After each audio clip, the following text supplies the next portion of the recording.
Bonjour. Et bienvenue sur la chaîne MDDTV Divulgation. Dans une précédente vidéo je vous ai invité à nous rejoindre sur Facebook pour suivre ma page, mais aussi celle d'Alexis, et vous avez bel et bien répondu présent. Nous vous en sommes reconnaissants, et pour celles et ceux qui ne l'ont pas encore fait, il est toujours temps. Alors aujourd'hui on se retrouve pour vous faire découvrir, ou redécouvrir, d'anciens artefacts qui selon beaucoup d'ufologues, prouvent qu'il y a eu contact entre les civilisations anciennes et des civilisations bien plus évoluées voire exogènes. Les pierres aztèques en première partie, et les artefacts que présente Closdona en seconde partie.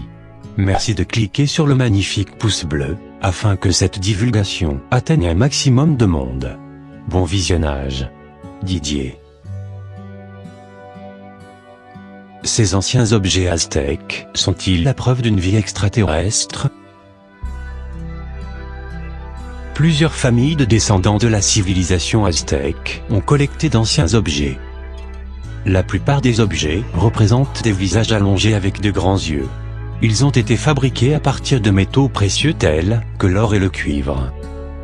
Cependant, la chose la plus étrange, à part de longs visages, est ce qui est gravé sur ces objets.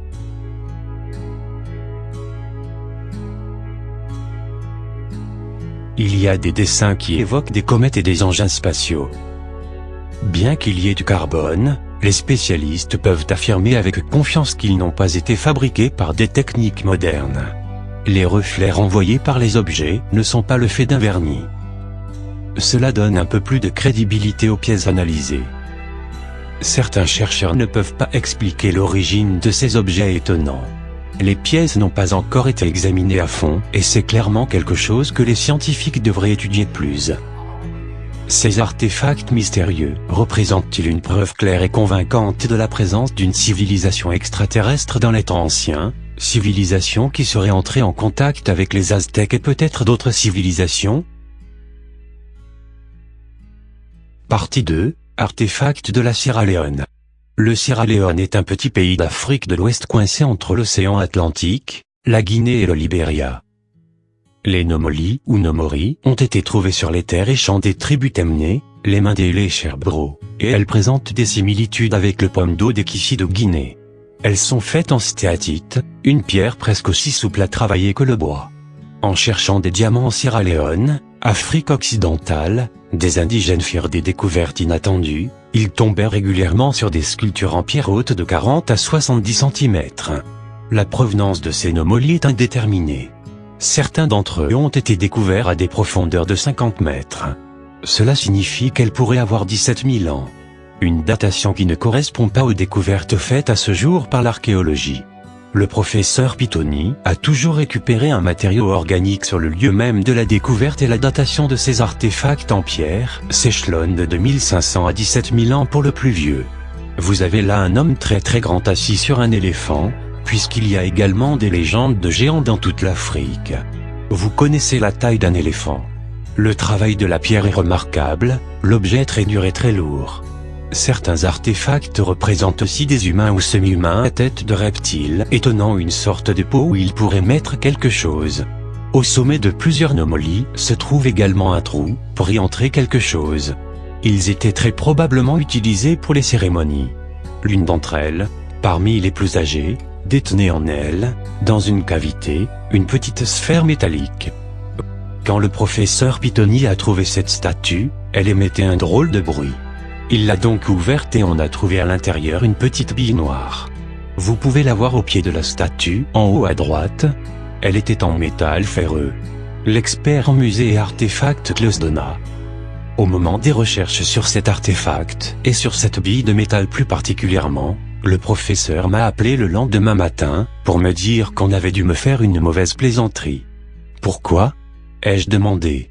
Parce que les recherches ont révélé que le matériau était de l'acier chromé et que l'acier chromé a été découvert en Autriche au début du XXe siècle. Cela signifie qu'il était impossible d'en trouver à l'intérieur d'une statue vieille d'environ 17 000 ans. Mais lorsque j'ai, immédiatement après, contacté le professeur Pitoni, il a ri et m'a dit « Je suis géologue. Si une statue fait un bruit bizarre, je ne l'ouvre pas tout de suite, mais je la passe d'abord au rayon X. Vous pouvez voir ici. Sur l'image de droite, ci-dessus, une des radiographies, et vous pouvez constater qu'à l'intérieur de la statue se trouve déjà la bille. La bille en acier chromé était déjà là. Statue avec bille en métal, on voit tout dans cette radiographie. Le professeur Pittoni a également vu que cette statue de pierre avait déjà été ouverte auparavant et parfaitement refermée. Il a fait appel à un spécialiste qui l'a ouverte exactement comme sur cette photo, le petit bouchon de pierre qui a obturé le trou à l'intérieur, et on peut constater que la bille de métal était déjà là. Nomoli, Sierra Leone Museum par John Atherton.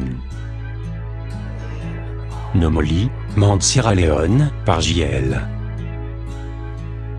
Nomoli, Monde Sierra Leone, par J.L. Nomoli, Tervuren par John Atherton. Les pierres du ciel. Les schistone bleus représentent une autre énigme. Le professeur Pittoni a été en charge dans le passé d'exploitation du diamant. Le Sierra Leone en possède plusieurs mines. Plusieurs pierres de couleur azur ont été trouvées dans le sol en 1990, un sol daté d'environ 12 000 ans d'après les diamantaires. Des tests ont été effectués dans les laboratoires des universités de Genève, Rome, Utrecht, Tokyo et Freiberg en Allemagne. Tous les experts disent la même chose, à savoir que la pierre bleue n'existe pas parce qu'elle ne ressemble à aucun type de roche connu dans la nature sur Terre. C'est pourquoi ce doit être une pierre artificielle. Comme la pierre est bleue avec de fines veines blanches, on l'a appelée schistone ou pierre du ciel. On a trouvé dans sa composition plus de 77% d'oxygène, avec des traces de carbone, de silicium, de calcium et de sodium. Sa composition rend la pierre du ciel semblable à une sorte de ciment ou de stuc, et elle semble avoir été artificiellement colorée. Les indigènes vivant dans la région où la pierre a été trouvée connaissaient déjà son existence, y compris leurs ancêtres, parce que cet artefact ressemblant à une pierre servait à repérer des trous creusés dans le sol. Une légende locale raconte que Allah, fâché contre quelques anges, les aurait transformés en pierre, et comme ils volaient dans le ciel, ils sont tombés sur la terre sous forme de pierre bleue. Voici l'analyse des pierres du ciel. Une autre légende raconte ceci: le coin de ciel habité par les Nomoli se transforma en pierre, se brisa et tomba sur terre sous forme de fragments de roche. Les scientifiques ont trouvé des traces d'iridium dans les schistone. L'iridium n'est pourtant pas présent sur Terre, sauf dans les météorites venus de l'espace. Si vous voulez en savoir plus sur ces artefacts, je vous ai fait une VF de la totalité de l'entrevue de Klaus Dona, disponible dans la playlist Projet Camelot de la chaîne. Ainsi s'achève cette vidéo, n'hésitez pas à partager sur les réseaux sociaux et à donner vos avis en commentaire. Vous avez mon Facebook et mon Twitter en description, et abonnez-vous si c'est pas encore fait. Merci d'avoir visionné jusqu'à la fin. À bientôt. Didier.